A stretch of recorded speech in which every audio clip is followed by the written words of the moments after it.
भारत के सबसे करीबी नेपाल चारों ओर से हरे भरे जंगलों और पहाड़ों से घिरा है। यहाँ दुनिया के सबसे ऊंचे पहाड़ माउंट एवरेस्ट है। नेपाली के अलावा यहाँ भारतीय भी रहते हैं। यहाँ वह सब कुछ है जिसकी तमन्ना एक आम सैलानी को होती है। नेपाल पहाड़ों से ढका हुआ बेहद खूबसूरत देश है। ये कभी बर्फ की चादर ओढ़ लेता है तो कभी बारिश की फुहारों से सज जाता है। कहीं नेपाल बागों से गुलजार हो जाता है तो कहीं धूप से रोशन। नेपाल में हर मौसम का मजा ले सकते हैं। अगर आप घूमने की प्लानिंग कर रहे हैं तो अपनी विश लिस्ट में नेपाल को शामिल कर लीजिए। हिमालय की पहाड़ियों से घिरा ये देश प्राकृतिक सुंदरता के साथ साथ संस्कृति और सभ्यता को देखने की नई नजर देगा। तो दोस्तों, अब हम शुरू करते हैं हमारी वीडियो। दोस्तों, हम सभी अपना स्वतंत्रता दिवस बेहद ही हर्षोल्लास के साथ मनाते हैं, लेकिन नेपाल एक ऐसा देश है जहां पर स्वतंत्रता दिवस नहीं मनाया जाता है। जी हाँ, नेपाल दक्षिण एशिया के सबसे पुराने देशों में से एक है, लेकिन फिर भी यह देश कभी किसी अन्य देश या साम्राज्य का गुलाम नहीं रहा। ऐसे में जब इस पर कब्जा ही नहीं हुआ तो आजादी का कोई सवाल ही नहीं रहा। लेकिन हाँ, इस देश में 20 सितंबर को राष्ट्रीय संविधान दिवस मनाया जाता है। दोस्तों, नेपाल जिससे हमारे देश की ऐसी हमजोली है कि हम वहां बिना किसी वीजा पासपोर्ट के चक्कर मार आते हैं। नेपाल जिसकी संस्कृति और आबोहवा ऐसी है कि हम उससे बेटी और रोटी का रिश्ता रखते आए हैं और इसे आगे भी जारी रखना चाहेंगे। नेपाल जहां हम बचपन में बाबूजी के जाने पर चाइनीज खिलौनों की प्रतीक्षा किया करते थे, जहां भारतीय रुपये का मान आज भी लगभग 1.5 गुना बढ़ जाता है, जिसे हाल तक दुनिया का एकमात्र हिंदू राष्ट्र होने का गौरव प्राप्त था। नेपाल एक बहुसांस्कृतिक क्षेत्र है। इसका धर्म, व्यापक प्रकृति और इसके विशाल पहाड़ों ने दुनिया की खूबसूरती में बड़ा योगदान दिया है। कपड़े, गहने, सहायक उपकरण और स्मृति चिन्ह खरीदने के लिए थमेल क्षेत्र नेपाल के पर्यटन स्थलों में सबसे अच्छा है। विभिन्न प्रकार की दिलचस्प वस्तुओं को ब्राउज करते हुए स्ट्रीट शॉपिंग का आनंद लिया जा सकता है। अगर आप नेपाल जा रहे हैं और खरीदारी के लिए जगह ढूंढ रहे हैं तो यह जगह मूलतः पर्यटकों की वजह से चलती है। जब आप इस स्थान पर जाएंगे तो आप निश्चित रूप से अपने आसपास बहुत सारे पर्यटकों को पा सकेंगे। इस स्थान पर बहुत सारी संकरी गलियां हैं। लोग यहां फलों और सब्जियों से लेकर कपड़े और सामान तक हर तरह की चीजें बेचते हैं। अगर आप नेपाल में स्थानीय स्ट्रीट फूड का आनंद लेना चाहते हैं तो यह आपके लिए एक आदर्श स्थान है। यूनेस्को के विश्व धरोहर स्थलों में से एक चितवन राष्ट्रीय उद्यान में नेपाल का एक अलग पक्ष देखने को मिलता है, जो वन्य जीवों का प्राकृतिक निवास है। उष्णकटिबंधीय मानसूनी जलवायु इसे वन्य जीवों को देखने और जंगल सफारी के लिए एक आदर्श स्थान बनाती है। यह पहला राष्ट्रीय उद्यान है जो नेपाल देश में बनाया गया था। इस राष्ट्रीय उद्यान की स्थापना वर्ष 1973 में की गई थी और नेपाल के सबसे अच्छे पर्यटक आकर्षणों में से एक है। फेवा झील मूल रूप से नेपाल की एक बहुत लोकप्रिय मीठे पानी की झील है और नेपाल के सबसे अच्छे पर्यटक आकर्षणों में से एक है। यह झील मूलतः पोखरा शहर के दक्षिणी भाग में स्थित है और यही कारण है कि इस झील को अर्ध प्राकृतिक झील माना जाता है। इस झील की लोग अच्छे से देखभाल कर रहे हैं और यही वजह है कि यह इतनी खूबसूरत दिखती है। यह झील नेपाल देश की दूसरी सबसे बड़ी झील है। यह नेपाल में सबसे ज्यादा देखी जाने वाली झील है और पूरे देश में पूरे साल बड़ी संख्या में पर्यटकों को आकर्षित करने के लिए जानी जाती है। नेपाल अपने ऊंचे पहाड़ों और अपनी प्राकृतिक सुंदरता के लिए जाना जाता है। इसके अलावा भी नेपाल में देखने के लिए बहुत कुछ है। पर्वतारोहण के साथ साथ रोमांच की तलाश करने वाले लोगों के लिए नेपाल एक पसंदीदा गंतव्य है। लेकिन क्या आपको नेपाल के सबसे प्रसिद्ध पर्यटन स्थलों के बारे में पता है? आइए जानते हैं नेपाल के पर्यटन स्थलों के बारे में, ताकि जब आप नेपाल जाएं तो कोई भी खास दार्शनिक स्थल आपसे छूटे नहीं। सबसे पहले नंबर पर है महेंद्र गुफा। महेंद्र गुफा पोखरा के उत्तर में स्थित है। सबसे प्रसिद्ध प्राकृतिक पर्यटन स्थलों में से एक नेपाल है।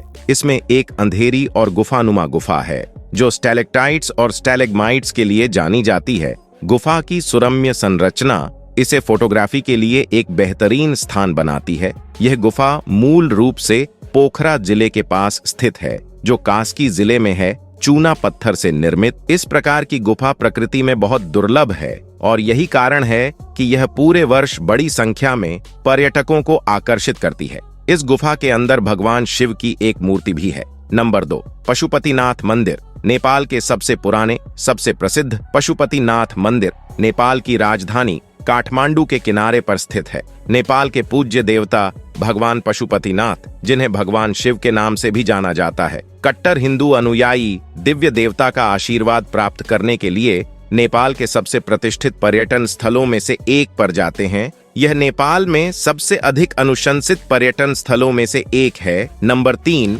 लुम्बिनी नेपाल के प्रसिद्ध पर्यटन स्थलों में से एक है। कपिलवस्ता क्षेत्र में स्थित शहर का शांतिपूर्ण माहौल ध्यान के लिए बिल्कुल उपयुक्त है। बौद्ध वास्तुकला के अनुसार बने मंदिरों और स्मारकों की अत्यधिक प्रशंसा की जाती है। ऐसा माना जाता है कि भगवान शिव का जन्म 623 ईसा पूर्व लुम्बिनी में हुआ था, जो मूल रूप से नेपाल के दक्षिणी भाग में है। बहुत सारे लोग केवल लुम्बिनी देखने के लिए नेपाल जाते हैं। ऐसा कहा जाता है कि बौद्ध धर्म को मानने वाले लोगों के लिए लुम्बिनी दुनिया भर में सबसे पवित्र स्थानों में से एक है। नंबर 4, भक्तपुर वास्तुकला व हिंदू मंदिर के लिए यह जगह प्रसिद्ध है। आपको यहाँ बहुत से मंदिर दिखेंगे जो अपनी कला व वास्तुकला का प्रदर्शन करते दिखेंगे। भक्तपुर दरबार स्क्वायर आकर्षक मूर्तियों व कलात्मकता के विश्व प्रसिद्ध है। यहाँ खरीदारों की भी बहुत भीड़ लगी रहती है। नेपाल की कुछ यादगार वस्तुएं, मिट्टी की बनी चीजें, कठपुतली, हस्तशिल्प आदि चीजों की दुकानों पर ऐसी भीड़ लगी रहती है जैसे मधुमक्खी के छत्ते के पास मक्खियों की लगी रहती है। आपके लिए किसी एक वस्तु को चुनना कठिन होगा। Number 5, सागरमठ national park. 1148 वर्ग किमी में फैली इस जगह पर विश्व की सबसे ऊंची पर्वत चोटी माउंट एवरेस्ट स्थित है और इसके अलावा कई अन्य चोटियां हैं जैसे ल्होत्से, चोओयू, थमसेरकू, नुपत्से, अमाडबलम व पुमोरी पहाड़ों के सुंदर नजारे के साथ ही साथ यहाँ बहुत से पेड़ पौधे व जीव जंतु का आवास भी है। स्नो लेपर्ड यहाँ का मुख्य आकर्षण है। प्राकृतिक वातावरण की पूरी घुट्टी आपको यहाँ आकर मिल जाएगी। यह स्थान मुख्य रूप से ट्रैकिंग के और अद्भुत नजारों के लिए पर्यटकों के बीच मशहूर है। नंबर 6, पोखरा फेवा। झील के पास बसा पोखरा नेपाल का सबसे चर्चित पर्यटक स्थल है। आप इस रमणीय झील के पास बैठकर घंटों बिता सकते हैं और आपको समय का आभास भी नहीं होगा। मन को भरपूर शांति और भूला न पाने वाला नजारा आपको इसकी शांत लहरों में खोने पर मजबूर कर देगा और यहाँ आपको पैराग्लाइडिंग करने का सुनहरा अवसर भी मिलेगा। नंबर 7, बौद्धनाथ एक प्रमुख तीर्थ स्थल है और नेपाल में सबसे लोकप्रिय पर्यटन स्थलों में से एक है। स्थानीय साथ ही तिब्बती तीर्थयात्री ध्यान के लिए इस आध्यात्मिक स्थान पर आते हैं। इस मंदिर का मुख्य आकर्षण इसका भव्य स्तूप है जो दूर दूर से बड़ी संख्या में आगंतुकों को आकर्षित करता है। यह नेपाल का सबसे बड़ा गोलाकार स्तूप है। बौद्धनाथ को खासा चैत्य के नाम से भी जाना जाता है। यह स्थान बाहरी इलाके में है और इसमें एक विशाल मंडल है जो पूरे नेपाल में सबसे बड़े गोलाकार स्तूपों में से एक बनाने के लिए जाना जाता है। नंबर 8, काठमांडू नेपाल की राजधानी व पर्यटकों की प्रसिद्ध जगह जहां आकर आप माउंट एवरेस्ट का अलौकिक नजारा देख पाएंगे। यहाँ आपको ट्रैकिंग से संबंधी आवश्यक वस्तुएं भी मिल जाएगी। यह जगह सिर्फ रोमांचकारियों के लिए ही नहीं बल्कि धार्मिक यात्रियों के लिए भी है। यहाँ आकर आप नेपाल का पारंपरिक स्वादिष्ट भोजन भी छक सकते हैं। अब हम जानते हैं नेपाल घूमने का सही समय क्या है। नेपाल घूमने का सबसे अच्छा समय यात्रा के उद्देश्यों और आपकी पसंदों पर निर्भर करता है, लेकिन आइए जानते हैं कब आपको नेपाल सैर करने के लिए जाना चाहिए। अप्रैल जून, इस समय नेपाल में हरियाली और फूलों की बहार होती है। यहाँ का तापमान बेहद सुहाना होता है। यही समय होता है जब आप आराम से पोखरा और अन्य प्रमुख स्थानों का भ्रमण कर सकते हैं। सितंबर नवंबर, यह समय नेपाल घूमने के लिए सबसे बेस्ट माना गया है क्योंकि इस दिनों यहाँ का तापमान मध्यम रहता है और यह अनेक पर्वों का समय रहता है जो स्थानीय सांस्कृतिक अनुष्ठानों को देखने का अच्छा मौका हो सकता है। दिसंबर फरवरी, यदि आप बर्फबारी और ठंडी जलवायु का आनंद लेना चाहते हैं तो यह महीना आपके लिए बेस्ट हो सकता है। नेपाल में इन दिनों जमकर बर्फबारी होती है। अगर आज की जानकारी अच्छी लगी तो वीडियो को लाइक करें, शेयर करें और चैनल को सब्सक्राइब करें। आप सभी का धन्यवाद।